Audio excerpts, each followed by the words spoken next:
June 18th, 1986. In Oak Park, Sacramento, one of California's roughest neighborhoods, a woman's body has been discovered.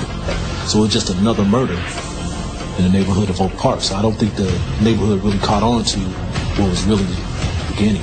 Before the investigation is over, more bodies will be found, and even a community used to violence will be shaken by a serial killer on the loose.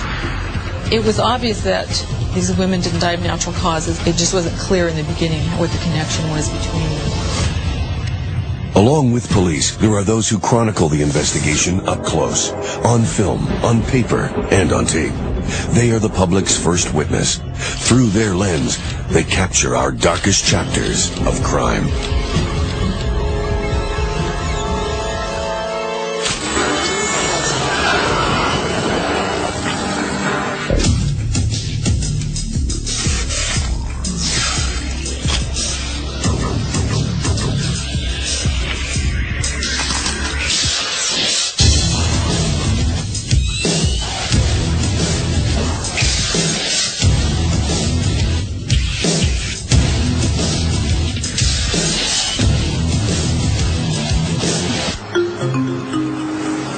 June 1986.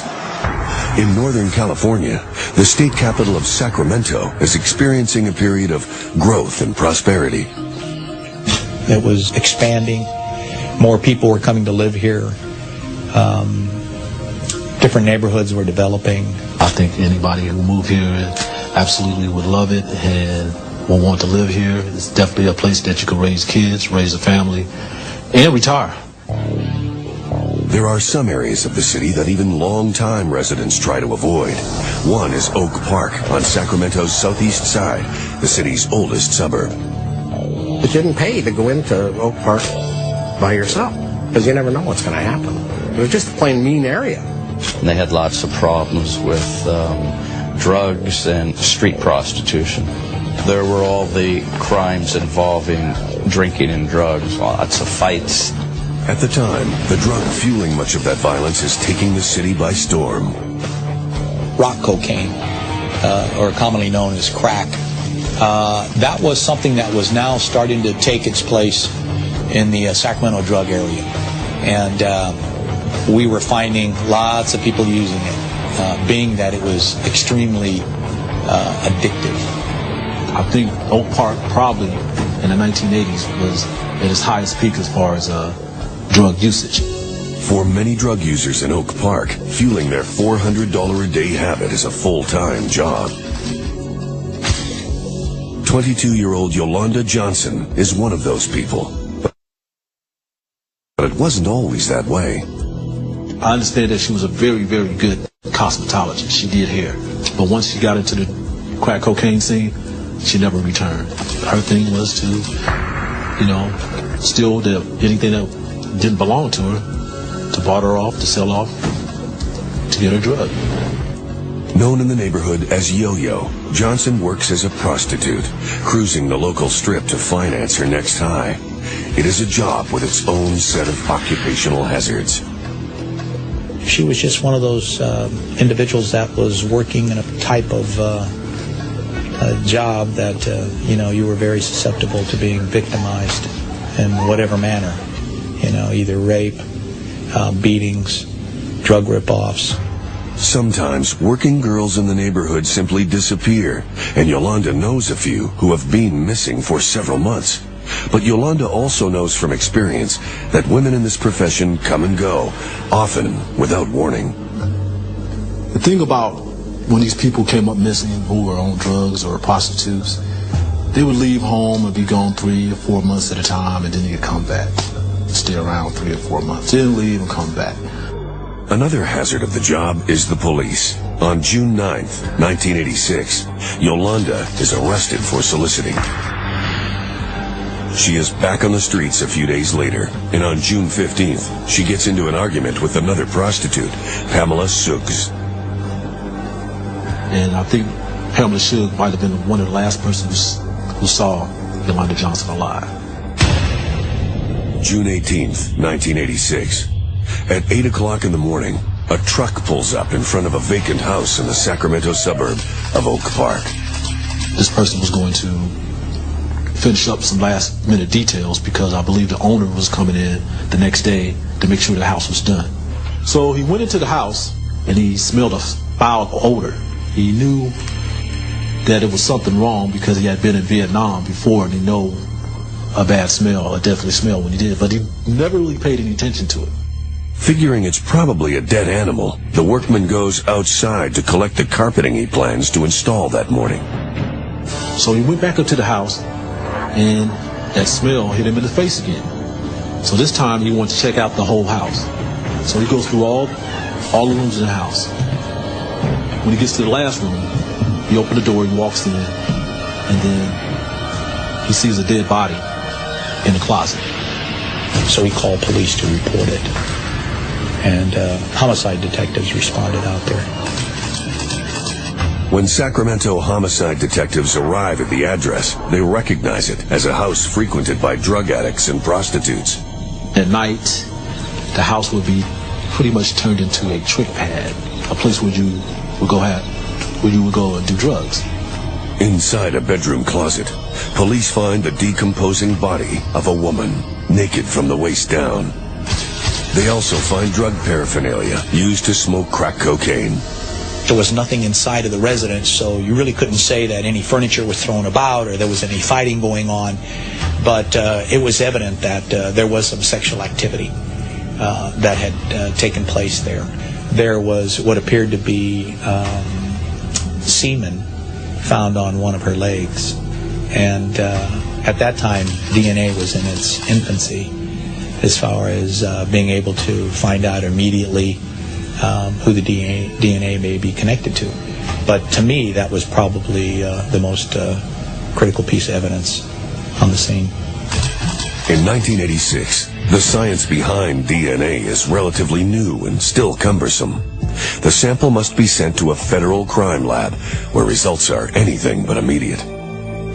Sometimes it would take 2 or 3 years. There was a backlog. The only other clues are 3 fingerprints, but they turn out to be those of the workman who discovered the body. The man, who identifies himself as 42-year-old Carl Patilla, tells police that he has been doing renovations on the house for about a month, but has not been there for several days. Carl is interviewed by media at the scene, but the story is far from front-page news. It wasn't one of those crimes that got a lot of public attention or outrage because they were prostitutes and drug addicts and they lived in a bad part of town. It wasn't a real concern. That same day, the coroner's office puts a name to the body. It is 22-year-old Yolanda Johnson, who disappeared 3 days earlier. The following month, however, another crime scene will be discovered in Oak Park, and this time, the incident won't seem quite so isolated.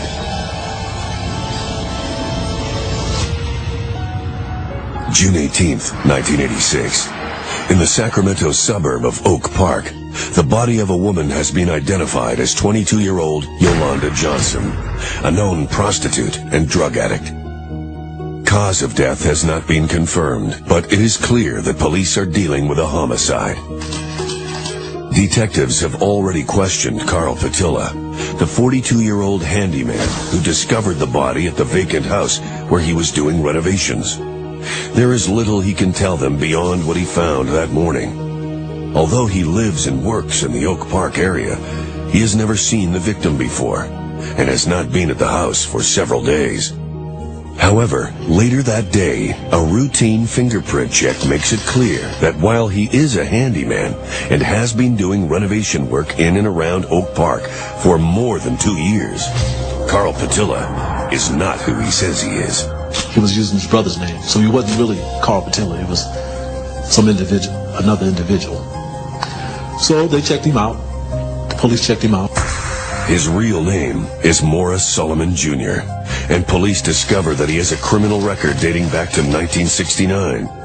Convicted of sexual assault in 1971, he is classified as a mentally disordered sex offender and sent to a facility for 2 years of treatment. Following his release, Solomon is acquitted in the 1974 murder of a California masseuse after a key witness fails to show up for the trial. In 1977, he is sentenced to 2 years to life in San Quentin for the sexual assault and rape of a prostitute. Since his parole in 1980, there have been no further convictions. On the evening of June 18th, 1986, detectives bring Solomon back in for questioning. The handyman admits that he lied about his identity because he has several outstanding warrants and was afraid he would be arrested. Most are for traffic misdemeanors, but one is for soliciting prostitution. When confronted with a photograph of the victim, Solomon now acknowledges that he knows her to be local prostitute Yolanda Yo-Yo Johnson. He admits to using her services 6 months earlier, and that at the time, she ripped him off for $20. He denies any further sexual contact with her, and is adamant that he has not seen her for more than a week. Through it all, Solomon is completely cooperative, admitting that he made a mistake trying to hide his identity, and eager to help in any way he can. He just seemed like a very average person. And when you talk to him, you know, he was a very polite person. And so when you saw him, you just took it as, well, he just maybe did stumble upon the body and found him, you know, because he isn't acting suspicious in any way. Although his past makes Solomon a prime suspect, there is no hard evidence that ties him to Yolanda Johnson's death. There is also the question of why he would contact police in the first place if he is responsible. Without more evidence, the DA's office is unwilling to prosecute, and since the handyman's existing warrants are for misdemeanors only, Sacramento police decide to let him go. Although they are unable to detain him, they do intend to find out more about Morris Solomon Jr. In Oak Park, they discover a man well-liked in the community. Morris could repair anything. And that's why he was so successful finding work. Because people were renovating houses. He was reliable, as some of the people had told us. And they could count on him. For this reason, his employers often allow Solomon to live in the houses that he renovates, moving from place to place as he moves from job to job. Detectives also talk to those who have worked with Solomon since his arrival in Oak Park, but in a very different capacity.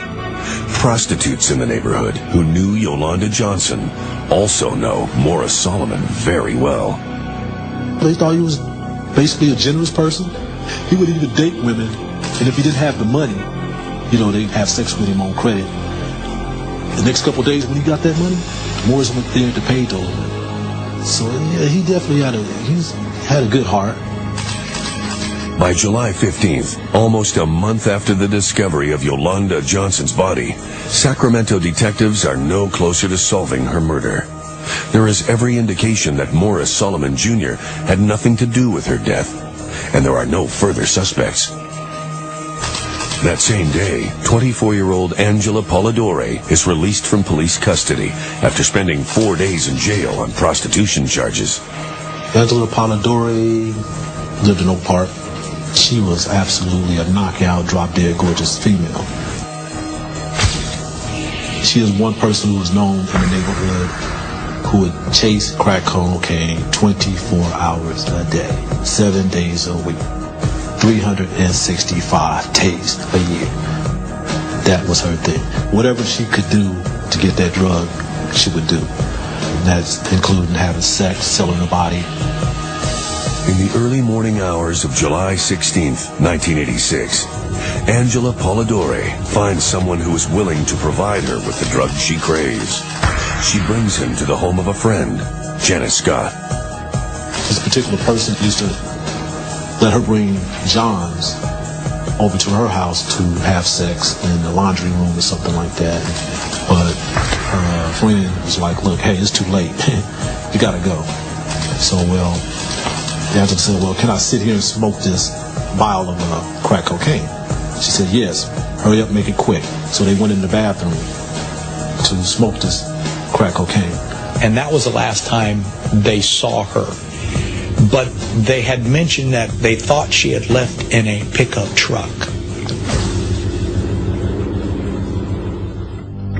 July 20th, 1986. On Sacramento Boulevard, in the suburb of Oak Park, a man plays catch with his son. Although the condemned house next door has undergone some renovations, the man recently boarded it up to prevent its use as a neighborhood trick pad. But when his son throws the ball too far, it disappears inside the house. The dad goes to check out the house, and he sees that the back door is jarred open after he had nailed it shut. He also smells something funny. The man calls the police, and Detective Sergeant John Cabrera arrives at the scene.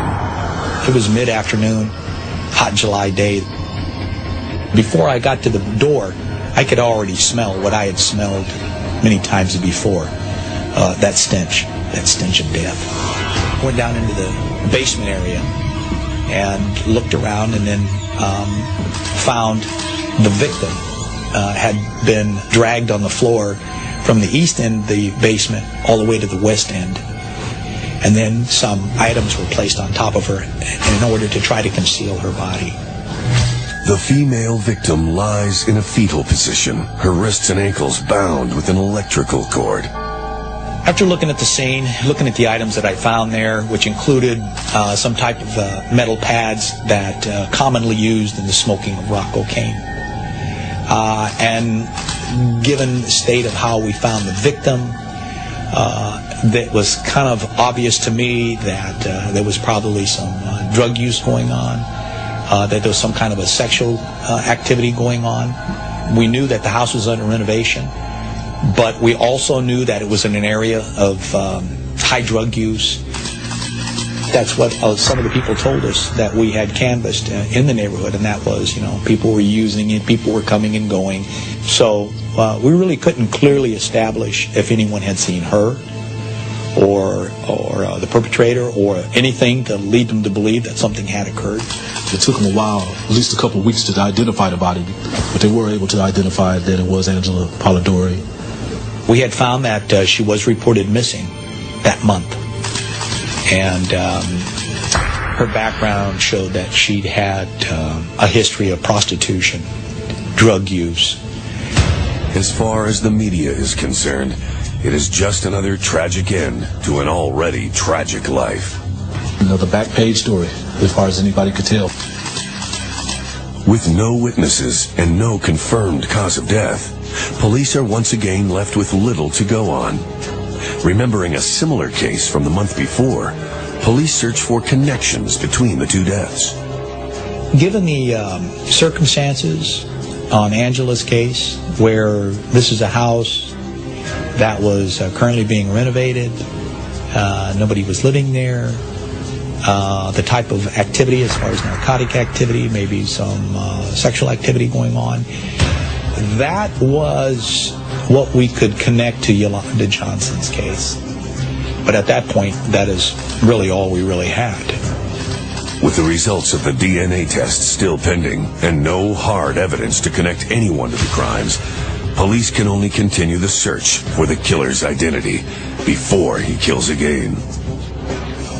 As a department, we wanted to make sure that we had as much as we could to prove our case. So, yeah, it was very much on our minds. Unfortunately, for the police and for some of the working girls of Oak Park, time is already running out. March 1987. It has been 8 months since the decomposed, partially nude bodies of 2 prostitutes were discovered in Oak Park, a low-income suburb of Sacramento, California. Homicide investigators have suspicions that the 2 murders are connected. They know that both women were heavily into crack cocaine, and that both were found in deserted houses where prostitutes took clients to have sex. They also know that Angela Polidori was last seen driving off with an unidentified man the night she disappeared. With little else to go on, police still search for leads that tie Yolanda Johnson and Angela Polidori to a single killer. As head of the department's missing persons branch, Detective John Cabrera has been sifting through files opened over the past year, looking for a link to other prostitutes who have disappeared. It's not real easy to determine if you have a prostitute that's a missing person, if in fact they're the victim of a crime. You know, that disappearance could be based on the fact that they were arrested in another county or jurisdiction or even another state. So it takes a while to try to track them down. Several cases, however, share definite similarities. Cabrera knows one of them firsthand. She is 24-year-old Linda Vitella, a drug addict and known prostitute.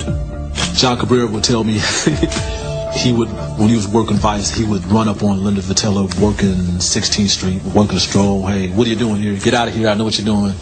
And she would leave and disappear. Missing for more than a year, she was last seen in February 1986. Linda was supposed to go over to her mom's house to get her hair done. Linda didn't show. She did not show. Someone who was acquainted with Linda said they saw her and another individual. Linda jumps in the car with this male companion that she was with, and they took off. They never saw Linda again.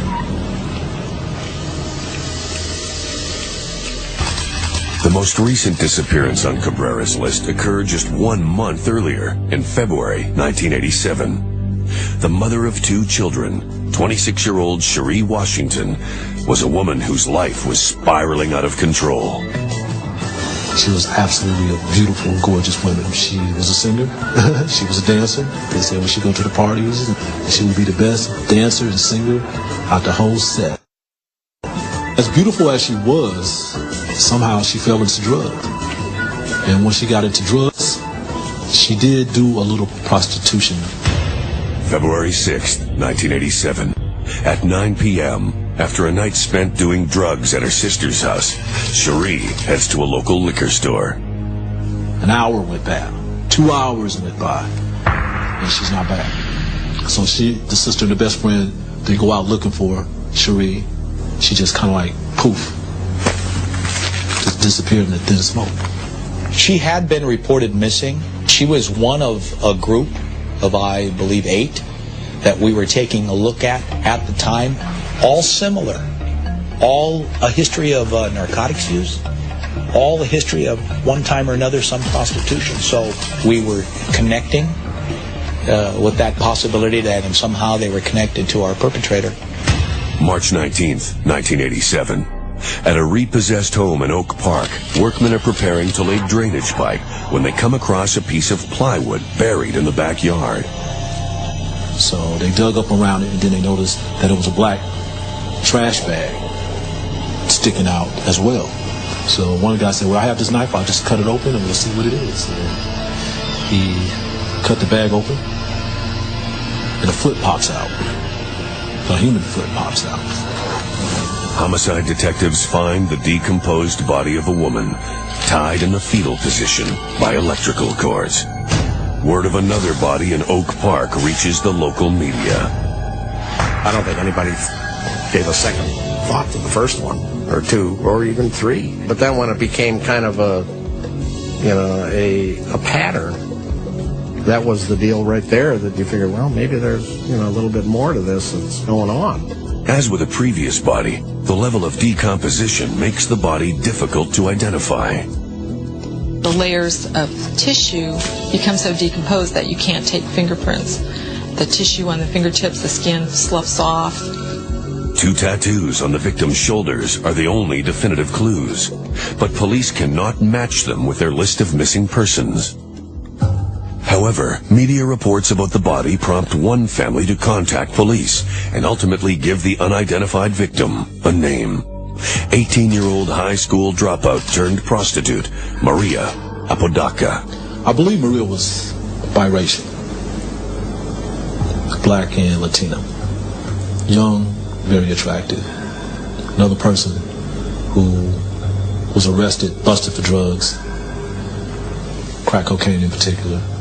There were people who wanted to help her, clean up her act, get her into rehab and stuff like that. She wanted to beat the drug, but she never could. She never could. Although Maria has been missing for almost 6 months, her family and friends never report her disappearance. I think there is some reluctance, and I think that reluctance is born out of the knowledge that that particular person maybe was involved in prostitution or high narcotics use, and that simply the police weren't going to do anything. With the identification of Maria Apodaca, investigators turn their attention to the address where her body was found. One witness, who lived in the house until November 1986, tells detectives that Maria was a frequent visitor. In fact, a number of women involved in prostitution came to the residence between April and November 86, not only to have sex, but to get high on rock cocaine. Each time, they were in the company of the same person, Morris Solomon Jr. Further investigation brings another important link to the surface. All 3 locations where bodies have been found are homes once lived in or renovated by Morris Solomon. It is the break that Sacramento police have been searching for. Not only are the 3 crime scenes very similar, but their new information now ties Morris Solomon to all 3 victims and each of the crime scenes. We could see that there was a commonality on how they were victimized and how they were found, how they were left. It became evident that maybe one person was responsible for these deaths, of these victims. Police are more certain than ever that one person is Morris Solomon Jr. And although it may already be too late, they have to stop him before he can kill again. March 1987. With the discovery of 3 murdered prostitutes in the Sacramento suburb of Oak Park, homicide detectives are sure that they have a serial killer on their hands. They suspect that killer is Morris Solomon Jr. He also has a criminal record involving the assault and rape of women working in the sex trade, but has had no convictions since 1980. In fact, with a reputation for being a skilled and hard-working craftsman employers can count on, Solomon appears to be staying out of trouble. Although he still uses the services of Oak Park prostitutes, they all agree that as a customer, he is friendly and generous. Since they still lack the hard evidence needed to make an arrest, Sacramento police send a special surveillance team to keep an eye on the Oak Park handyman. It was generally to keep a tab on what his daily activity was, or if in fact he was going to do anything that might immediately connect him to some of these other deaths, or something a little bit more viable at the time.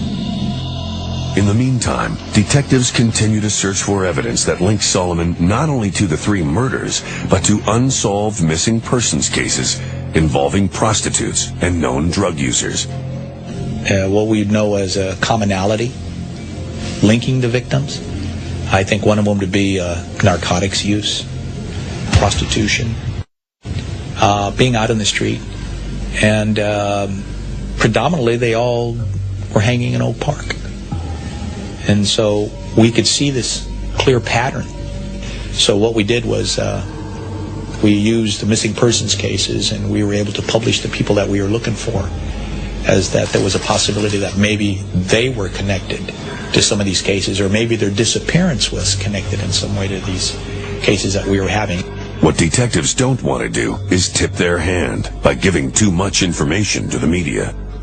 Nobody was really sure that at the time, they knew there were a lot of women being murdered, but I don't think at the time anybody figured, or anybody knew exactly, except for the police, what was going on.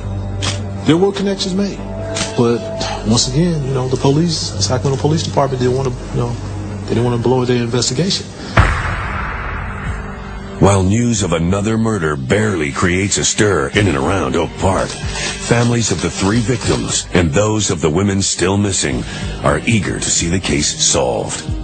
We went and talked with families, trying to get information as to other people who might be able to help us, who they were maybe hanging around. And then we started to go even deeper into friends or friends of friends to try to get more information as to the possibility of having witnesses that might have seen the victim with, the perpetrator. In some of the cases, we were very successful. Police are now able to connect Morris Solomon to more than just the locations where Yolanda Johnson and Angela Polidori were found. They also have the address where Maria Apodaca was buried, the same place Solomon was living in when she disappeared in October 1986. To prove that Solomon is responsible for all three murders, detectives follow leads that take them to almost every corner of the Sacramento suburb. They came up with something like nearly 20 residents that this person was connected with, and most of these houses was in the Oak Park area. We started looking into all of the different places that he had lived, all the different places that he had worked, information that we were receiving that some of these people missing were last seen with Morris Solomon. We started to connect the dots. On April 20th, 1987, those dots lead police to an address where Solomon resided from January until late March 1986. This house was known to be a crack house, a place where people went to do drugs. There were people in and out of this house, always. Drug dealers, drug users, prostitutes. Detectives are there to check out a derelict car left behind by Solomon when he moved out. In the backyard, they notice an unusual depression in the ground next to the house. They borrow a shovel from a neighbor and begin to dig. They went in the backyard. They took a couple shovelful of dirt from this shallow grave, and a face emerged. A skeletized face emerged from the ground. Whoa, so they bounced back. Oh, we have another dead body here. So they called in an excavation team. They come and they dig the body out. The condition of the body wasn't ideal, and the dirt had to be removed very, very carefully, especially around the face and mouth, because we were very certain that this was going to require a dental identification. And what we didn't want to do was damage the body any further with shovels or trowels or anything like that. As the body is uncovered, investigators can see that it is female and that there are similarities to the three previous victims. She was bound from her wrist, this time in the front, and from her legs, half nude from the waist down. The cause of death still was not, openly clear, but we still could tell it was a foul play type of death. By the following day, the coroner's office is able to identify the victim as 26-year-old Shuri Washington, missing since February. Once again, police keep the suspect's identity under wraps. After a month of surveillance, Solomon has done nothing to connect himself to the crimes. And although he is aware of the discovery of more bodies, he has made no attempt to leave town. Meanwhile, the investigation brings homicide detectives to another Oak Park address where Morris Solomon was living when the body of Yolanda Johnson was discovered. In the backyard, they find the shallow graves of two more victims, wrapped in bedding and tied in bundles. Both bodies are so decomposed that it is clear they were buried months before Yolanda Johnson was killed in June 1986. One of them is on John Cabrera's missing persons list, 24-year-old prostitute Linda Vitella, who has been missing for more than a year. With the discovery of more bodies at the addresses directly tied to their suspect, the district attorney's office is now ready to issue a warrant. Later that evening, at 8:05 p.m., police arrive at another Oak Park address, not to search for a body, but to arrest the man who lives there. Morris Solomon Jr. gives up without a struggle, maintaining the same quiet demeanor he presented to police when he first reported the discovery of Yolanda Johnson's body almost a year earlier. I think what Morris was trying to do was the double psychology, and that is, why would I report a body in a house that I was working on if I was the one who had killed her?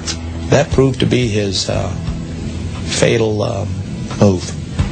From a homicide detective's point of view, if you look at the evidence, the first person that we look at is that person that made the phone call. And that was Morris Solomon. Although there are no witnesses and no physical evidence to connect Solomon to any of the crimes, he is charged with 6 counts of murder. And I believe there was enough circumstantial evidence piling up against him where they could issue a warrant. But they never found anything on him in his possession, anything like that. I think people were probably shocked that one person was doing all this. To me, it just didn't seem like a serial deal. You know, until we found out from the police that that's what was suspected. You know, I said, is he the guy that supposedly, you know, killed all the women? And they said, yeah, that's him. And boy, what a mousy-looking little dude. You know, that just looked like, you know, he wouldn't be capable of something like that. There was just nothing that would, in my opinion, keep prostitutes away from him. I think they looked at him in the same way as, here's a guy who's harmless, you know, who's got money. Let's go smoke some rock, and we'll have some sex too, and I'm going to make money because this guy isn't capable of doing anything. Just take a look at him. And, of course, he used it to his advantage. You know, it would be like, you know, come with me, said the spider to the fly. Morris Solomon denies having anything to do with the killings. Might take me 2-3 years to sit in your county jail, but I know in my heart and my mind I haven't killed nobody. I mean, I'm not no angel. I did a lot of wrong things in my life, but to kill a person, no. There are those who can verify this dark underside of Solomon's personality, women who narrowly escaped his web. Several of them contact authorities after his arrest. One important piece of the puzzle finally falls into place after the arrest. The semen sample taken from Yolanda Johnson's thigh turns out to be consistent with a sample of Solomon's blood. DNA technology then was new as far as the courts were concerned, but it was narrowed down fairly closely that it was Morris Solomon that was the person that had sex with her shortly before she died. Despite the media attention, the Solomon case raises only a few eyebrows outside the Oak Park suburb, even after a 7th body is found a week after the handyman's arrest. I think that the residents just believe that these were people that were in a business that was volatile as far as death or injury or being victimized, and looked at it in some sense that way. That was Oak Park. Morris Solomon Jr. faces 7 counts of murder in the first degree. The trial that follows will tell the tale of a double-edged personality, harmless and unassuming on the outside, but diabolical and deadly within. May 1991. In a courtroom in Sacramento, California, the trial of Morris Solomon Jr. gets underway.